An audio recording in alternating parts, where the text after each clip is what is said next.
Olá pessoal, estamos começando mais uma live aqui do programa Parlamento Aberto aqui no perfil nosso do Instagram.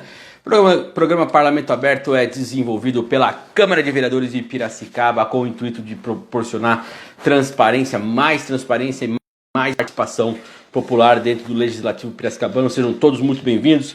Estou vendo aqui que a Majuca Prestes já entrou. Ô Maju, tudo bem? Beleza? Hoje o nosso entrevistado vai ser o André Amaral, que é da campanha Unidos contra a Corrupção. Daqui a pouquinho ele já estará aqui com a gente para falar sobre a campanha que nesse ano completou 2 anos. Ela foi lançada ali em meados de 2018. Falaremos sobre todo esse processo. Olá, Maju, tudo bem? Beleza? Lembrando que a sua irmã, né, tá marcada aqui de falar com a gente. Fala pra Andressa ir se preparando. Brincadeira, aqui é tudo tranquilo. Nosso papo é bem sossegado. Nosso papo aqui é só pra gente passar informação mesmo. Tô aqui chamando o André. Ele já está aqui comigo. Unidos contra. Acredito que vai dar tudo certinho. A internet aqui tá boa. Já fiz os testes, tudo bonitinho. Vamos que vamos, para mais uma live. Essa aqui é a 54ª live que eu faço. Olá, André, tudo bom? Beleza? E aí, tudo bem, Eric? Como é que Tudo você tranquilo, tá? cara? Tudo beleza? Deixa eu dar uma ajeitadinha aqui Boa. na minha tela aqui, porque... Consegue me ouvir? Consegue me ver? Perfeito. Você fala de onde? Eu falo de São Paulo, capital. Ah, que beleza, cara. Pô, Hoje seja tá um muito frio. bem-vindo. Tá frio aí hoje? Nossa, hoje tá um frio de lascar, Cara, um vento forte, mas um sol bonito.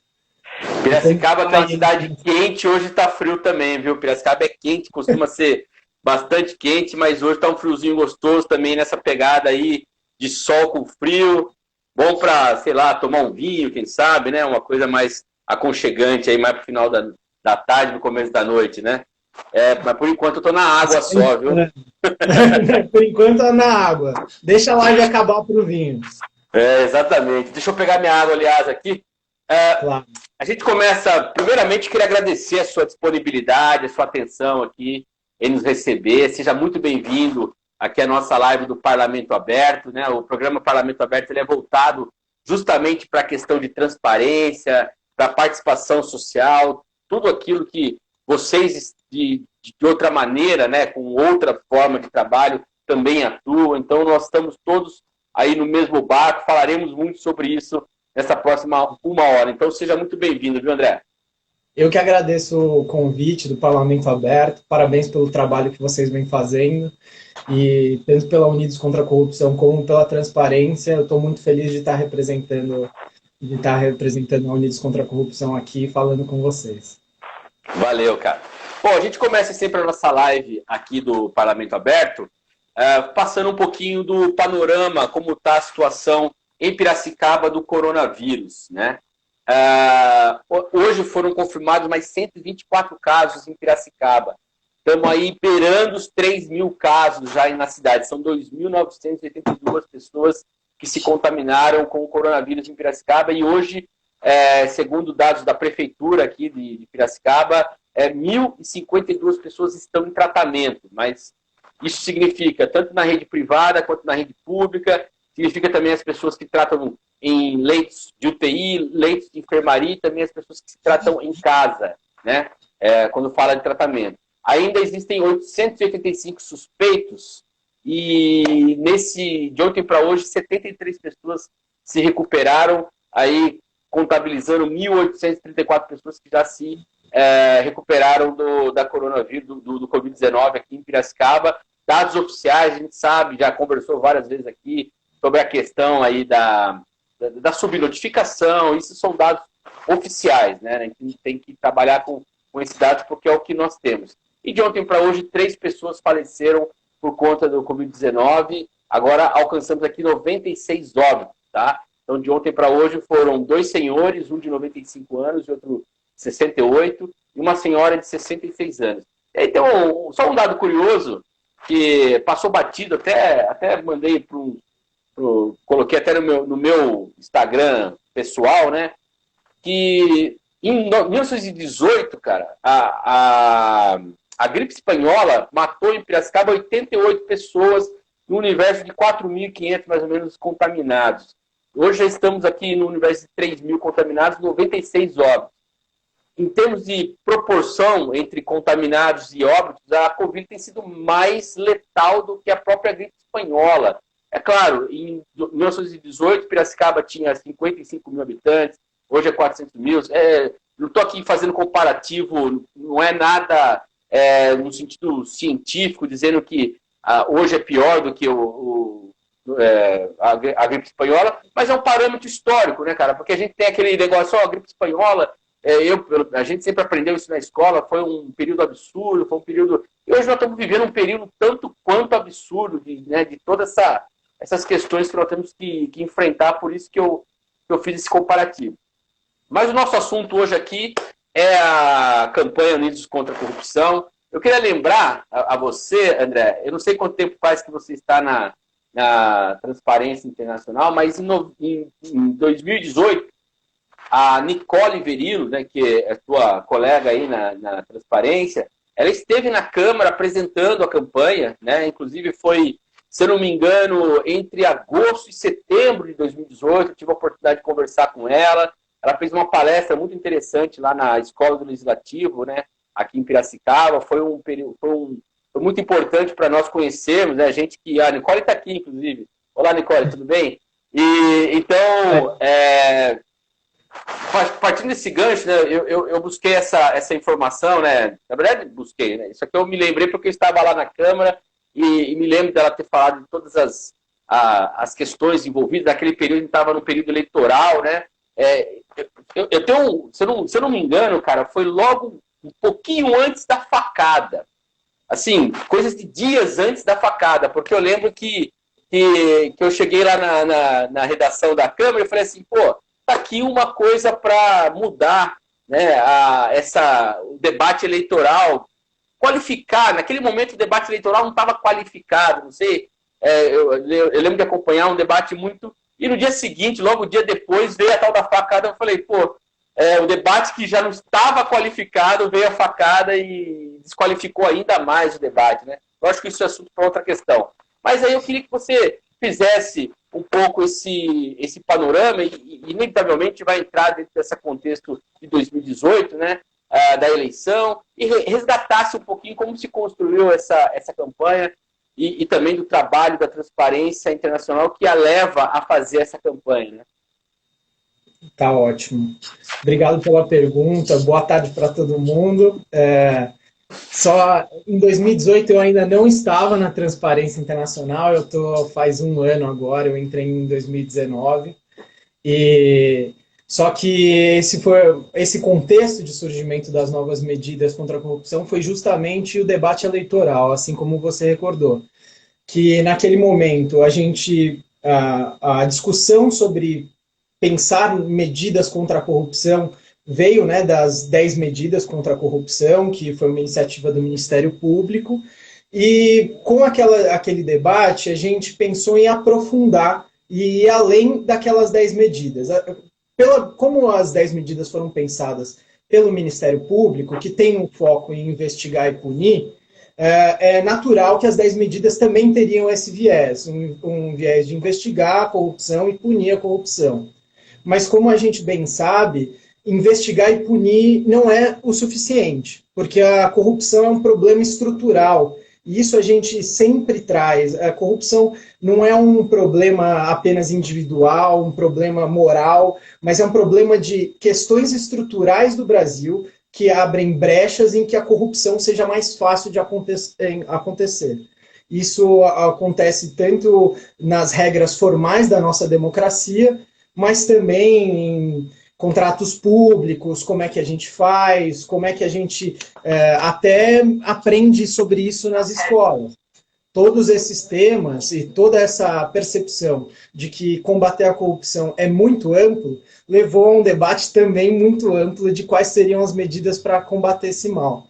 E nessa discussão foram convidadas mais de 200 especialistas, mais de 300 organizações participaram desse debate, e a gente fazia de uma forma em que ninguém sabia a medida de quem você estava revisando. Então, você não tinha um viés, eu não gosto, vamos supor que você fosse um dos especialistas, e a gente tivesse alguma coisa que a gente não se entendesse, eu não ia saber que eu estava revisando a sua medida e nem você a minha. E vários especialistas fizeram isso, e a gente também acrescentou um outro ponto, que é o debate público. Pela ferramenta do Wikileges, que eu não sei se você conhece, que é uma Sim. ferramenta também de governo aberto, onde as pessoas podem sugerir mudanças de lei, mudar o texto. A gente teve mais de 900 participações da sociedade civil. A gente fez esse pequeno livreto aqui, esse folhetim bem grande, mas que surgiram 70 medidas que enfrentam em 12 tópicos, em 12 grandes macrotemas, o problema da corrupção. E aí que nasce também a Unidos contra a Corrupção. A Unidos contra a Corrupção é uma coalizão de diversas organizações da sociedade civil que se juntam para promover essas medidas. Porque não adianta a gente só apresentar um pacote de medidas que vão transformar, que vão atacar os maiores problemas da corrupção, mas isso tem que ser discutido no Congresso. O que a gente até brinca é que isso não é escrito em pedra, não é ataque a bala de prata. Se aprovar tudo, no outro dia a gente está resolvido esse problema. Não, o que a gente fez é sugerir algumas medidas que deram certo em outros países, coisas que nós acreditamos que também estão adaptadas para a realidade brasileira e que precisam ser promovidas pelo Congresso e debatidas pelo Congresso. Então, essa coalizão, que é coordenada principalmente na Secretaria Executiva, pela Transparência Internacional, junto com Contas Abertas, Cidade Democrática, Instituto Etos, o Movimento contra a Corrupção Eleitoral e os Observatórios Social do Brasil, e a Transparência Internacional está na diretoria executiva, e a gente promove esse debate, promove as novas medidas contra a corrupção no Congresso e fora dele. Eu me recordo também que no período foi lançado um site em que o candidato ele poderia aderir àquelas propostas, tanto totalmente quanto parcialmente, e aí era uma forma também de trazer, né, aquilo que eu estava falando no início, por isso que eu coloquei esse termo de qualificar o debate, porque ele também trazia isso como uma oportunidade para quem se propunha ali naquele momento ser candidato, não só em cargo executivo, mas sobretudo em cargo legislativo, né? Tantos deputados estavam disputando o Congresso, o senador e também, claro, os estaduais. Dentro desse contexto, vocês conseguiram, naquele momento, trazer isso para o debate político, né? E como que foi o resultado desse... Antes da gente caminhar mais, né? Só para a gente entender, os candidatos que aderiram às campanhas tiveram bom resultado, ou tiveram resultado satisfatório, conseguiu se montar. Eu me lembro que eu brinquei com a Nicole, não sei se ela vai se recordar, eu falei, vocês estão buscando uma bancada, né, Unidos contra a Corrupção, uma espécie de bancada que se buscava. Como que foi isso enquanto resultado ali desse processo? Excelente. O que a gente queria era exatamente isso. Na época, a gente tinha acabado de ter a Lava Jato, a Operação Lava Jato estava muito em voga, a discussão anticorrupção, a gente percebeu, inclusive, como era a principal questão do brasileiro. Uma pesquisa mostrou que tinha passado pela primeira vez saúde e educação, e corrupção se tornou a principal questão eleitoral daquela eleição, e a gente apresentou tanto para candidatos à presidência, e vários candidatos à presidência até comentaram, participaram do debate do que eles acreditavam, do que eles concordavam, do que eles não concordavam em relação ao livro, e também qualquer candidato podia falar que apoiava e ia se comprometer com esse debate. Foram vários candidatos que se comprometeram, e vários deles, inclusive, foram eleitos, e hoje a gente já pode falar que existe uma bancada Unidos contra a Corrupção. E isso é uma coisa muito interessante, que esse nome não é por acaso. A ideia de Unidos contra a Corrupção é que, além do debate da corrupção estar muito em voga na última eleição de 2018, outra coisa que estava muito em voga, infelizmente, foi a polarização política. Então, se discutia muito se o problema da corrupção era uma bandeira de esquerda, uma bandeira de direita, uma bandeira de centro, e o que a gente sempre defendeu é que não é uma bandeira de nenhum dos lados. A bandeira anticorrupção deve ser um lugar comum, tanto esquerda quanto direita, participando desse debate, contribuindo para avançar uma agenda única, uma agenda que seja pelo país. E, nesse sentido, hoje, a gente tem 63 parlamentares, entre deputados e senadores, que estão comprometidos com as novas medidas. Inclusive, eles são os porta-vozes nossos no Congresso. Claro, eles não representam a totalidade e concordar com a promoção desse debate não é concordar integralmente com as nossas posições ou integralmente com o que a gente apresenta, mas ser um grande porta-voz, um grande veículo disso no Congresso Nacional. E para nós foi muito importante, e é muito importante ter esse contato com os parlamentares, porque é assim que a gente faz com que essas mudanças andem, né?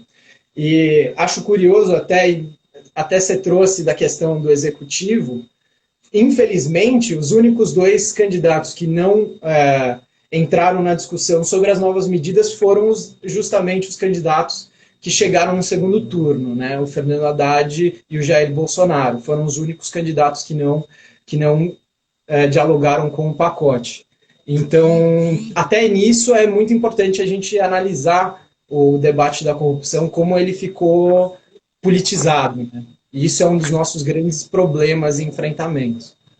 Não quero dar aqui uma de analista eleitoral, de comportamento de eleitor, mas é curioso que justamente quem está nos extremos dessa polarização não entre nesse debate de uma maneira que não finque sua bandeira no espaço onde você está, né? Porque, assim, a corrupção é algo, como você falou, você perguntar para qualquer pessoa, você é a favor da corrupção? Não, ninguém vai ser. É evidente que há formas e formas de trabalhar, e também há compromissos que são efetivamente assumidos e cumpridos, e outros são compromissos que são efetivamente só de goela, né, que a gente fala, né? São compromissos ali porque a pessoa está querendo se aparecer. E o que eu mais acho mais importante nisso que você está colocando, André, é o seguinte, né, cara? É sair um pouco daquela novelização do combate à corrupção, que eu acho que é o que atrapalha demais, até para você entender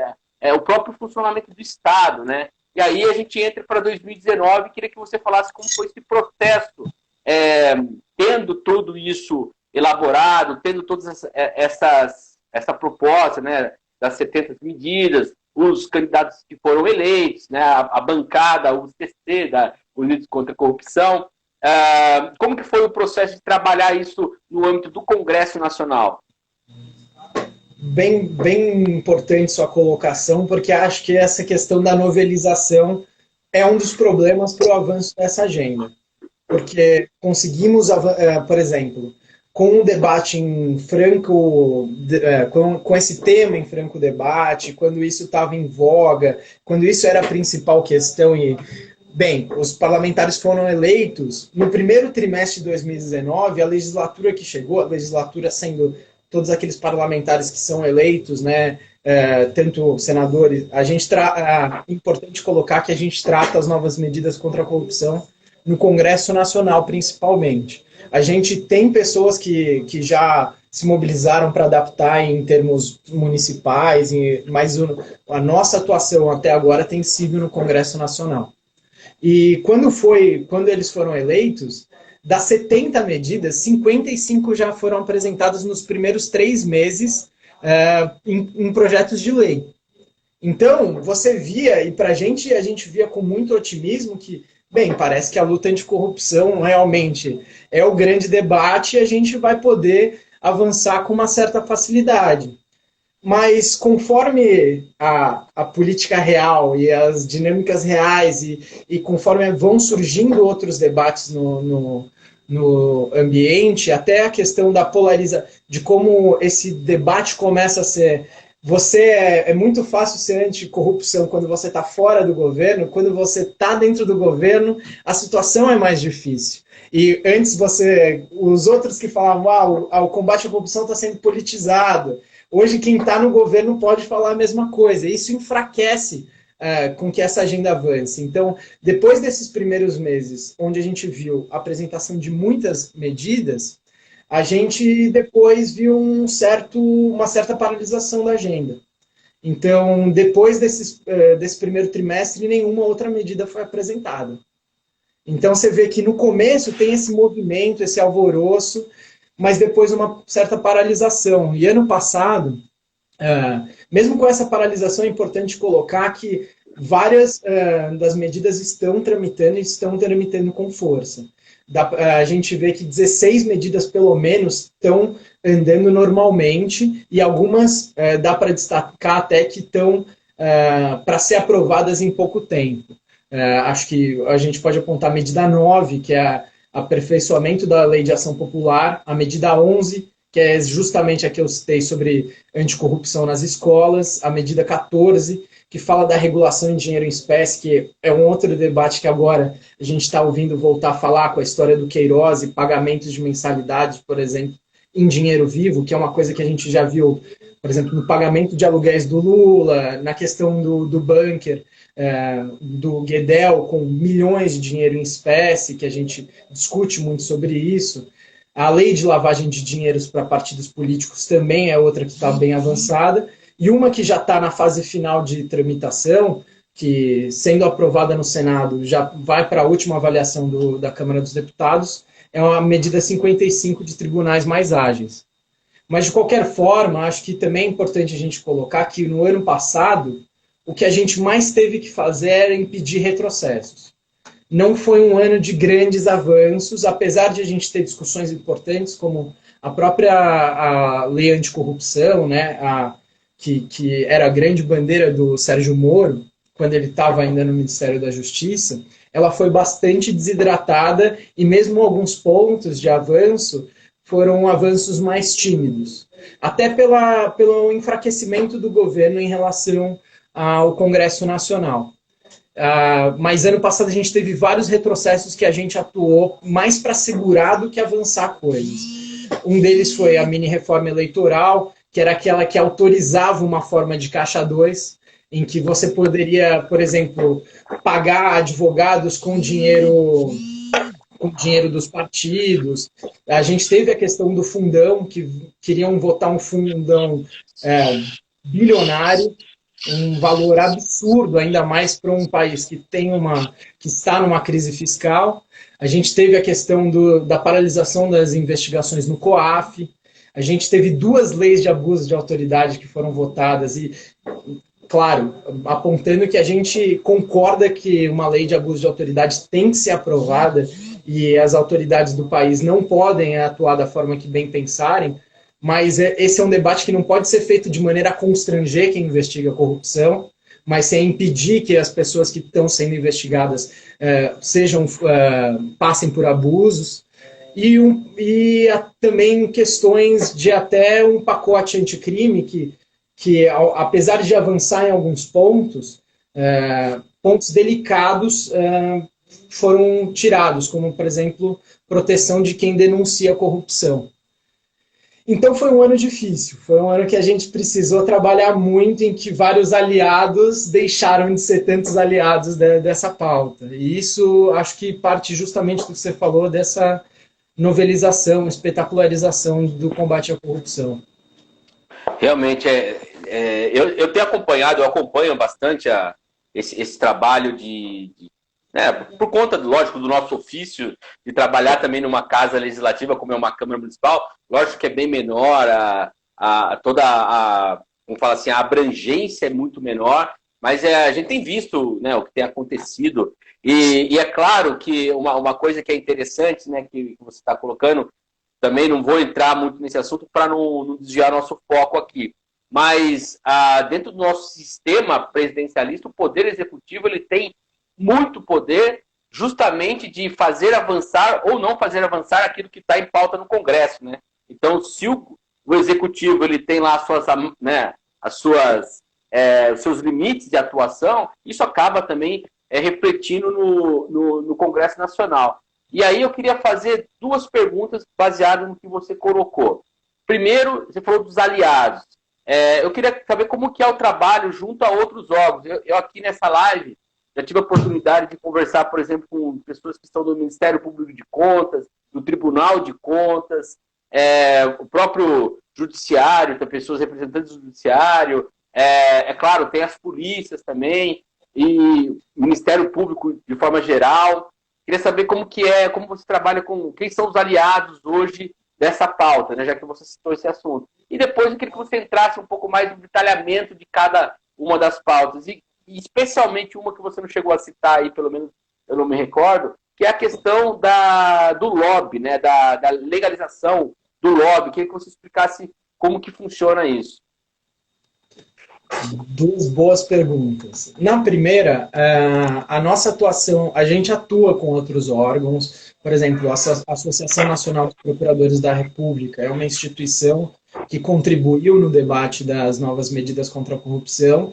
Entretanto, como é um pacote legislativo, o nosso foco basicamente é atuar no Congresso Nacional mesmo.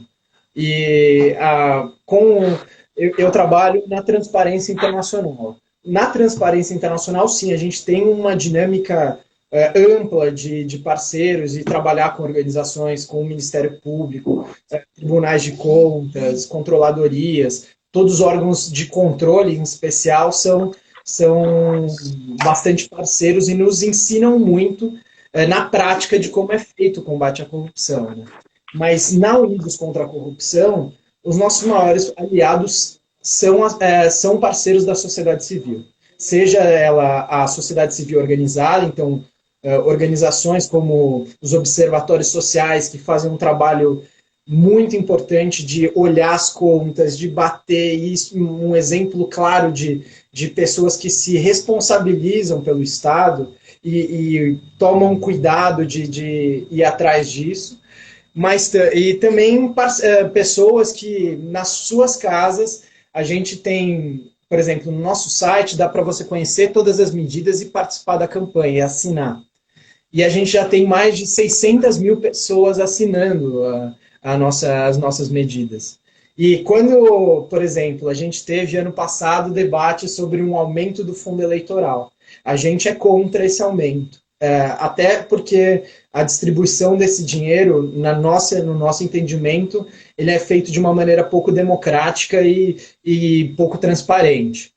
Então, quando a gente precisa dessas lutas, a gente chega, a gente precisa de vocês agora, pressionem seus senadores, pressionem seus deputados, e a mobilização que as pessoas conseguem fazer e realmente mudar resultados é impressionante. Então, acho que nossos maiores parceiros são indivíduos como você, como eu, que se engajam nessa discussão de maneira franca, aberta e sabendo que, mesmo parecendo pouco um indivíduo, vários indivíduos fazendo o seu trabalho e investigando e trabalhando pela promoção da luta anticorrupção, dá para fazer mudanças reais, assim.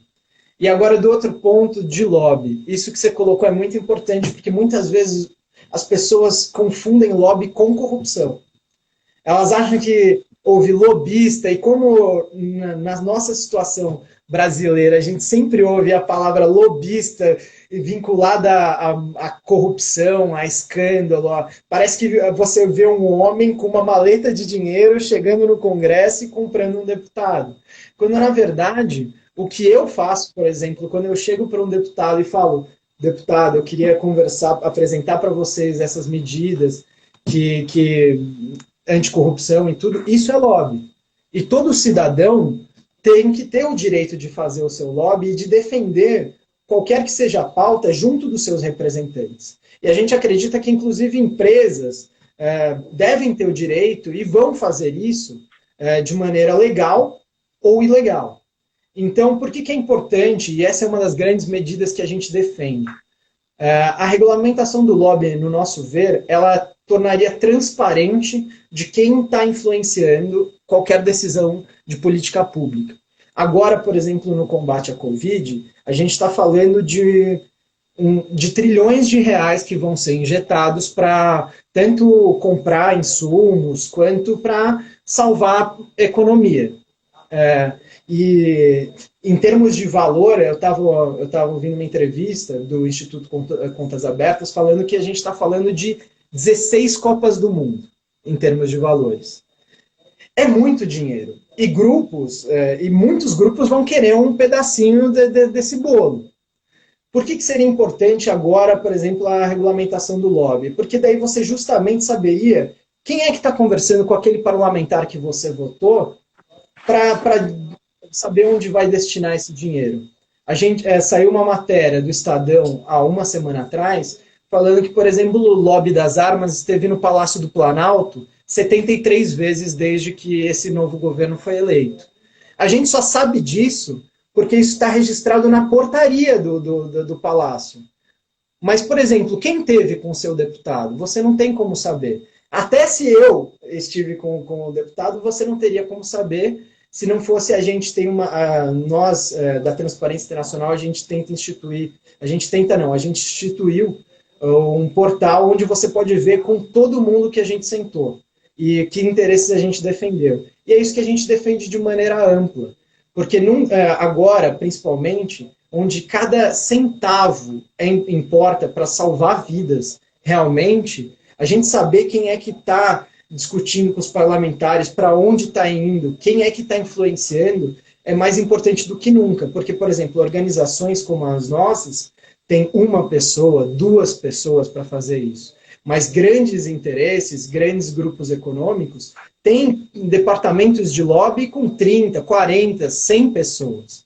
Então, regulamentar e ter a transparência disso é uma forma também de dar paridade nas armas, para que todos sejam escutados, garantir que todos sejam escutados e garantir que a sociedade saiba quem o seu deputado, o seu representante está escutando para tomar essas decisões. Até para você poder cobrar ele depois.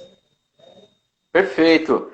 Eu acho que a questão que você está colocando entra muito no assunto nosso aqui, que eu digo do Parlamento Aberto. A gente desenvolve as ações que estão relacionadas ao governo aberto, né? Que eu converso muito, né, com meu amigo Renato Morgado, que é seu colega da Transparência Internacional, e assim, a gente sempre fala muito da questão da transparência, né?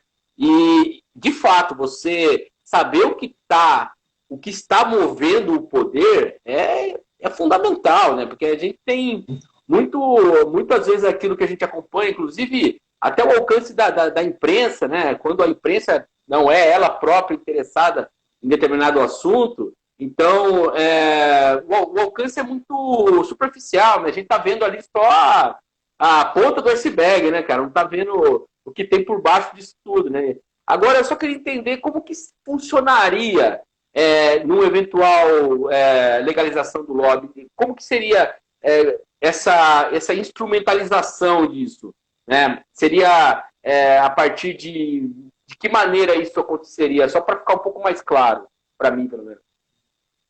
A medida é bastante complexa mesmo e eu não vou nem não tenho nem o luxo de tentar simplificar. Vou tentar simplificar, mas não vou explicar tudo. Mas simplificando, basicamente o que a gente propõe? Primeiro, propõe que esse registro de quem faz lobby seja feito. Esse é o passo número 0. Então, que as pessoas, que qualquer parlamentar que tenha, por exemplo, contato com outro, que primeiro exista um portal único, onde todas as pessoas, não importam, porque hoje muito o que faz um profissional de lobby é quantos contatos ele tem no celular. Então, vamos supor, de uma grande construtora, que tem o número e contatos de senadores e tudo, ele tem muita vantagem daquela pessoa de uma associação de moradores que está tentando lutar contra uma hidrelétrica. Então, se a gente, por exemplo, tivesse um portal onde qualquer pessoa, seja você de uma grande construtora, ou seja você de uma aldeia na Amazônia, você possa se registrar. Olha, eu gostaria de falar com tal parlamentar sobre tal assunto, e daí ter uma agenda onde você pudesse marcar um horário, por exemplo, com um parlamentar. E isso ficasse registrado. Nesse dia veio o grupo X de defensores da Amazônia contra a instalação de uma hidrelétrica. E isso ficasse registrado. Olha, tal parlamentar sentou com esse. Ou, no outro caso, tal parlamentar sentou com 3 grandes petroleiras, 2 grandes construtoras e não recebeu ninguém de organizações sociais. E você ter como mostrar isso e falar, olha, se você ouviu a grande construtora no termo hidrelétrica, é importante você ouvir a ONG local, quem tá do outro lado. De uma forma que você tenha tanto o registro de quem está influenciando o poder, mas também dê a oportunidade de qualquer pessoa, seja ela muito influente ou pouco influente, que ela tenha a oportunidade de defender seus interesses.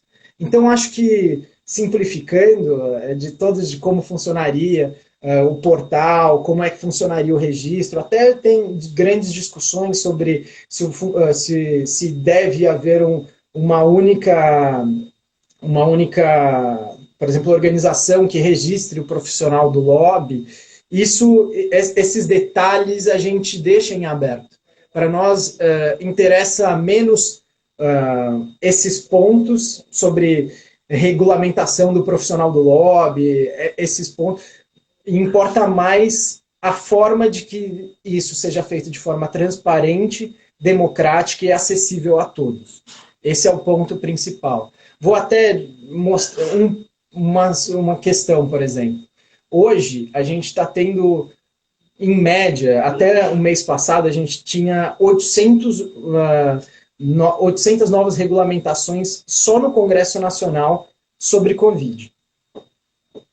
É um volume tão enorme que é muito difícil para pessoas para organizações como a nossa, inclusive, que tem poucos profissionais se dedicando exclusivamente a isso, e acho que, inclusive, é uma exceção, porque quase nenhuma organização do terceiro setor tem um profissional dedicado às relações governamentais, que fique acompanhando tudo e vendo tudo e sabendo que que tem capacidade de incidir numa coisa dessas. Então, isso é uma forma da gente saber quem é que está atuando. Seria uma forma até de você saber, tem até um exemplo nos Estados Unidos, que nos Estados Unidos, com a regulamentação, você pode escrever assim, nome da empresa, vamos supor a Apple. Você entra lá, Apple, aparece com todos os parlamentares que tiveram com lobistas da Apple.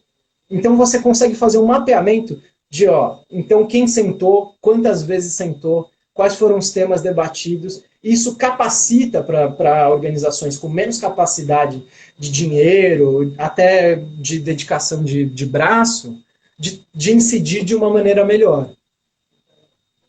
Perfeito. Você sabe que você contando assim me lembrei de um filme que fala sobre o lobby, né?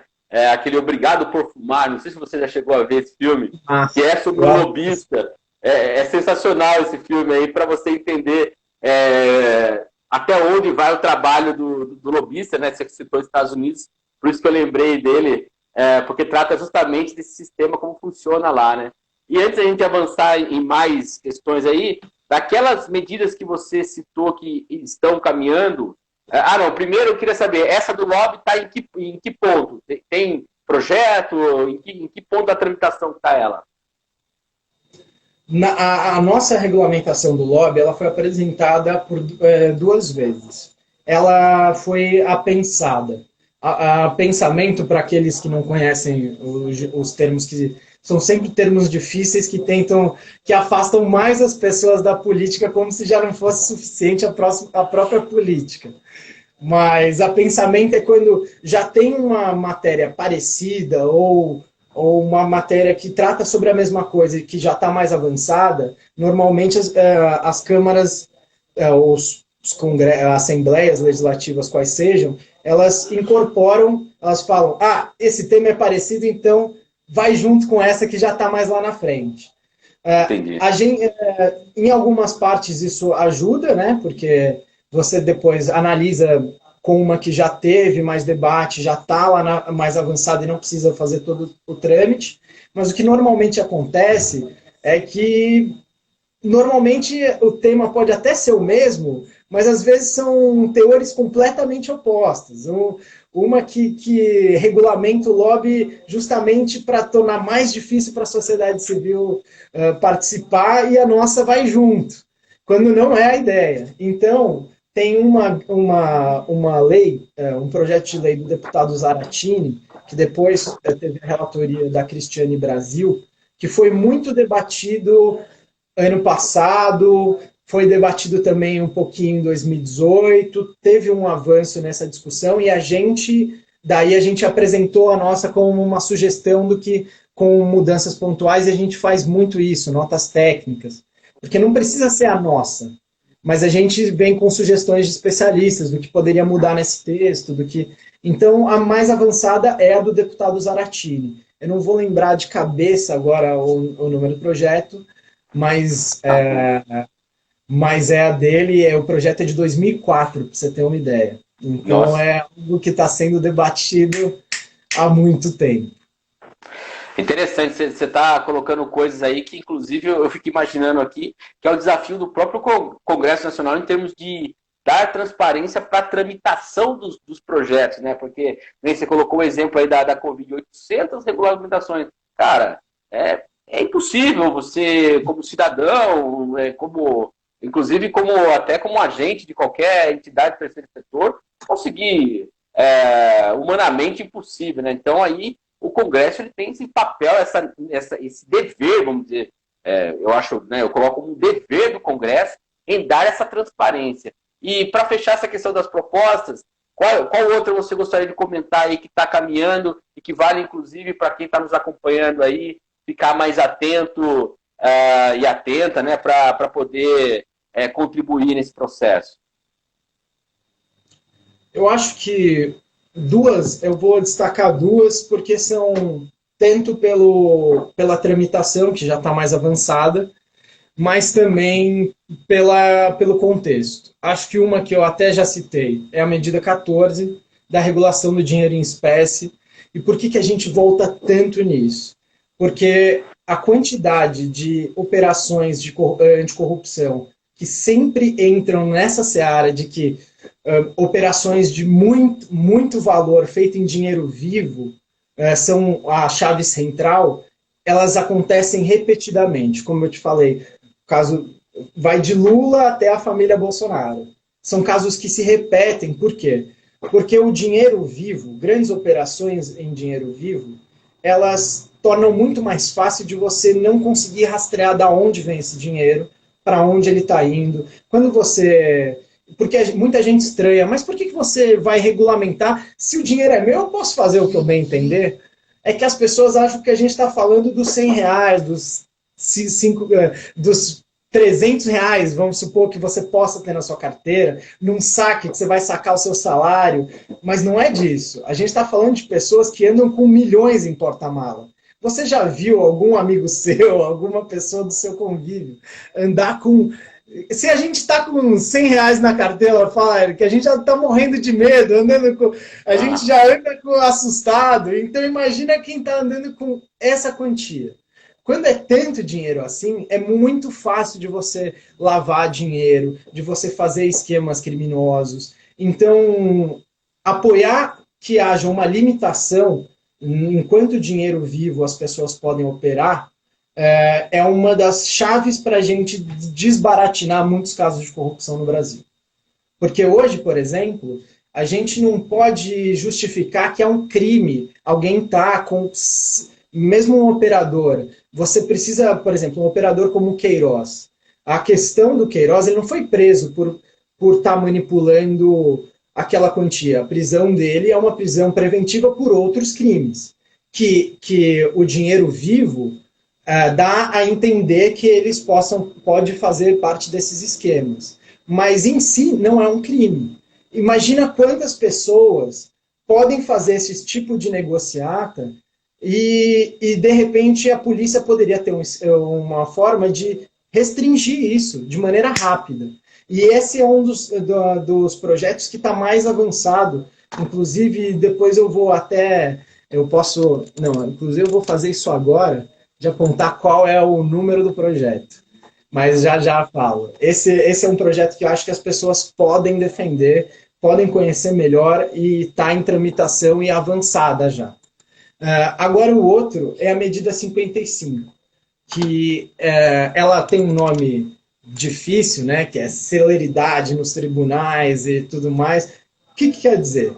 Basicamente, que a gente defendendo ainda, mantendo claro que a gente defende o amplo acesso à defesa, as pessoas têm o direito e o Estado tem o dever de assegurar a ampla defesa, mas a gente sabe que os recursos, as maneiras que o sistema recursal no Brasil é feito, muitas vezes ela faz com que poderosos possam protelar sua defesa para o resto da vida e os casos se encerrem sem nunca ter a justiça, e as pessoas que têm menos acesso, que têm menos recursos, esses casos muitas vezes são avançados de maneira até violenta, até sem garantir amplo acesso à defesa, e essas pessoas são jogadas na prisão.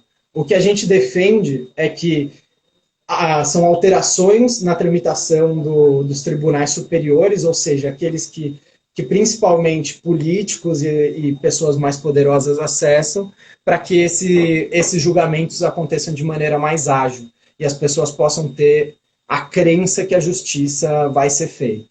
E esse caso, esse PL, que é um projeto de lei que foi apresentado pelo Rodrigo Agostinho, do Partido Socialista Brasileiro de São Paulo, ele já está em última votação no Senado Federal, e caso aprovado, ele vai para a última análise da Câmara dos Deputados e pode virar uma lei.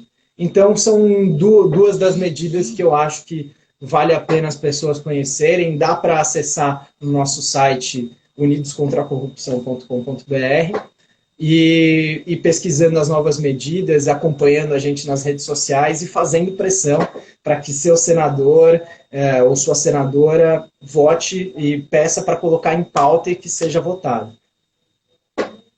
Eu achei interessante você ter colocado assim, estamos falando daquela pessoa que anda com milhões no carro, né? Porque existe muito isso, às vezes a sociedade de forma geral, né? Ela se toma por base alguma lei que acha que vai recair sobre ela, mas ela não, né, ela não vai ser alcançada por aquilo, né? Aquela velha história, lembrei, por exemplo, da questão de taxação de fortunas, né? Então você, vai taxar o meu apartamento. Não, calma, cara, você não é rico. Não é você o foco, né? Não é o R$200 do seu churrasco, não amigo. Não. Esse você ainda pode levar no churrasco. É aquele cara que vai pagar a conta do hospital, que é o preço do meu apartamento em dinheiro. Aí fica complicado, né? Isso aí levanta suspeita, né? 130 mil na mão, o que tem assim, né? E agora, dentro desse contexto todo que você está colocando, André, a pandemia, cara, o que ela trouxe para você nesse desafio aí de manter essas pautas em alta, né? Manter esse processo que ele tem que ser, não é uma luta de 2 dias e 3 dias, é uma luta talvez da nossa geração aí, né? O que veio que a pandemia, quais foram os desafios que ela colocou para vocês? São vários. Primeiro, a tragédia, né? Porque é muito difícil, eu imagino, para a gente tem desafios, mas todo mundo está vivendo o desafio que é viver essa pandemia, que talvez seja a maior questão da nossa geração, a maior questão, com certeza, assim, a maior crise sanitária dos últimos 100 anos, estamos falando hoje chegando quase a 60 mil mortos. Acho que o principal desafio, primeiro, é viver esse luto, que é uma dinâmica, e é natural de que toda a pauta do Congresso Nacional seja voltada para isso. Então é muito difícil aparecer com qualquer outra questão no momento que a gente sabe que a urgência para combater essa pandemia é a questão número 0, ainda mais quando o Congresso Nacional teve que ter tamanho protagonismo, com os governadores e o presidente batendo cabeça e tendo conflitos. É cada vez mais importante que o Congresso assuma esse papel, né?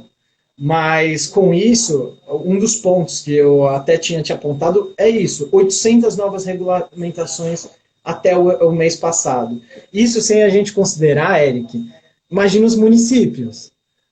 Considerando as mais de 5.500 municípios do Brasil, a gente tinha, até o final do mês passado também, quase 7.000 novas regulamentações. Com certeza já passou de 7.000, porque isso era a avaliação do mês passado.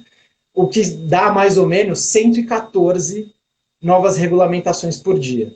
Então, pensa, para a gente que está tentando observar brechas de corrupção, onde pode ter um contrato que, se mal entendido, pode ser capturado por uma força política ou econômica mais forte, para nós acompanhar isso, como você bem colocou, é humanamente impossível. Ponto. Humanamente impossível. Então a gente tem que fazer um esforço hercúleo e que bom que as forças democráticas nesse país, como organizações da sociedade civil, a própria imprensa, está fazendo um trabalho de dia e noite investigar, procurar, e que isso tem que ser feito no aberto, né? É nesse momento que a gente vê o poder e a importância das instituições, que são elas que estão averiguando tudo isso.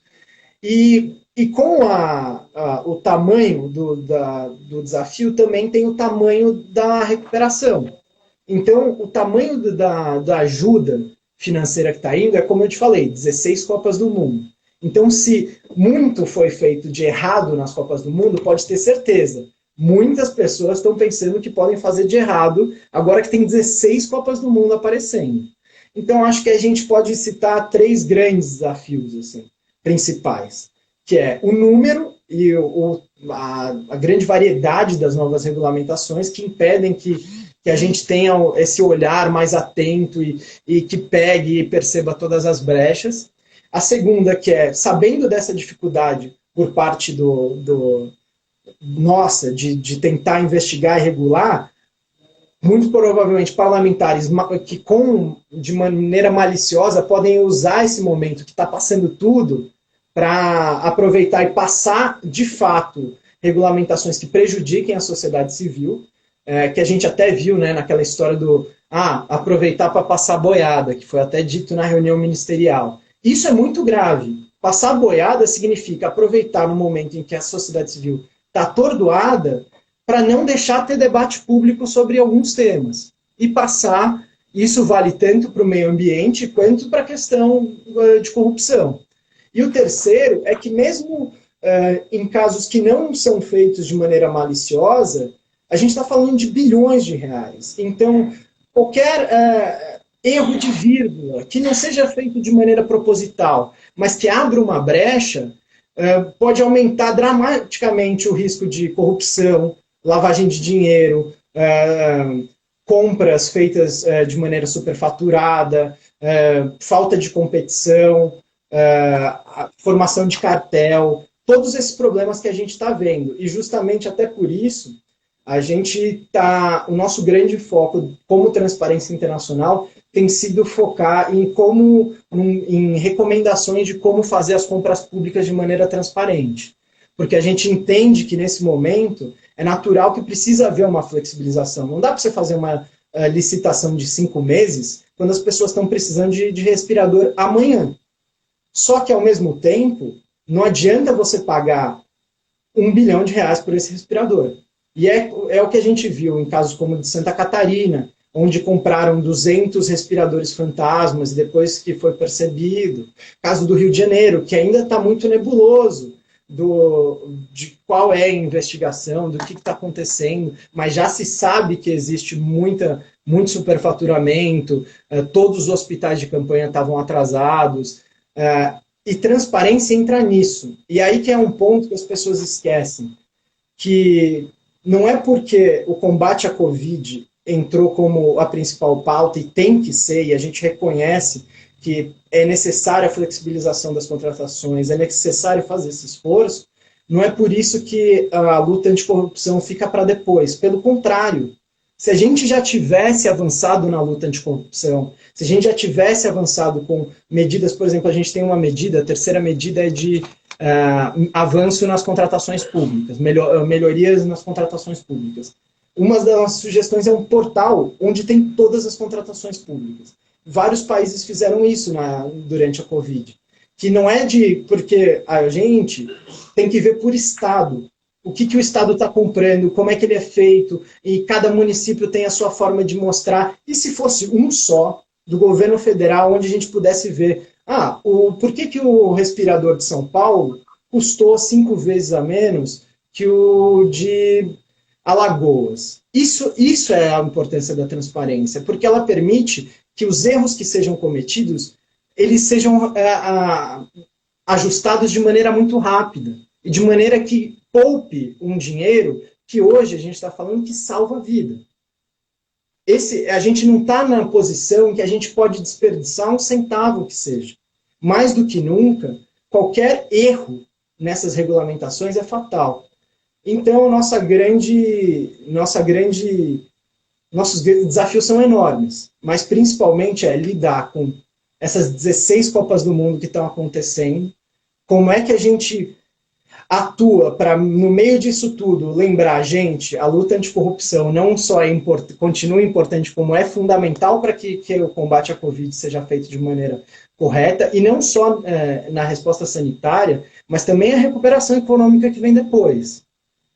Os investimentos precisam de um lugar onde você saiba que esse dinheiro não vai ser desviado, que isso vai vir de maneira lícita, que as coisas vão ser feitas de uma maneira correta. E até pela falta de uma regulamentação do lobby, como a gente até tinha apontado, por exemplo, hoje, que está tudo remoto, é muito mais fácil para aqueles grupos com mais poder aquisitivo, que já fazem isso, que já têm intimidade com um parlamentar, por exemplo, dele entrar numa discussão e falar, olha, sei lá, o setor automobilístico está precisando de tanto dinheiro, e esse dinheiro vai chegar, porque eles têm essa capacidade. E como não existe uma paridade de armas, muitas vezes, para aquelas, por exemplo, o setor de artesãs de uma comunidade não vai receber. Então, ter isso também é um problema. Então, muitos desafios. André, estamos com 57 minutos já aqui de live. Pô, passou voando. O assunto é muito bom. Você colocou temas fundamentais. Infelizmente, não dá para a gente avançar muito mais, porque o Instagram ele corta a hora que dá 1 hora. Eu acho que fica muito claro nisso tudo que você colocou, cara, é que a gente só vai combater a corrupção com mais democracia, nunca com menos. Eu acho que esse é o recado, tem que ficar muito claro, e parabenizar você por esse trabalho, agradecer você pela disponibilidade. E, cara, a gente vai fazer ainda matéria sobre essa live aqui para poder contribuir aí e manter esse debate aí aceso, em voga, porque ele precisa continuar, independente de pandemia, enfim, ele precisa continuar. E agradeço você imensamente, cara. Tem mais um minutinho aí para você dar finalmente um tchau aí para a galera.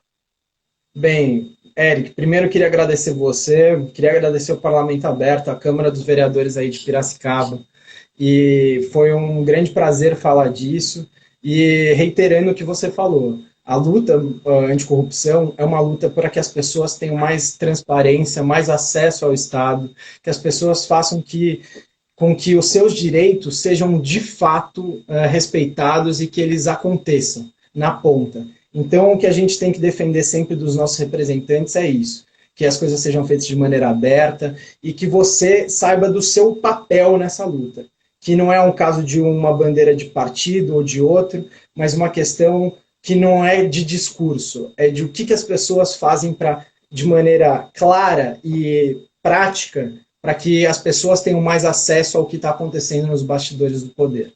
E é só assim que a gente vai mudar esse país. Eu agradeço muito e fico à disposição para o que vocês precisarem. Valeu, André. Muito obrigado. Lembrando a você que está nos acompanhando aqui que amanhã, né, teremos novamente uma live aqui do Parlamento Aberto, às 5 horas. Vamos falar um tema um pouco diferente, vai ser sobre questão de transição de carreiras aí.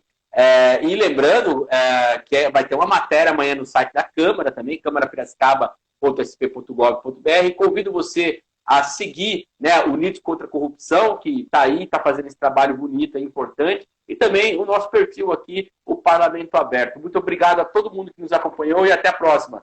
Tchau, André. Valeu, Nicole. Até mais. Tchau, Eric. Tchau, todo mundo. Obrigado. Valeu.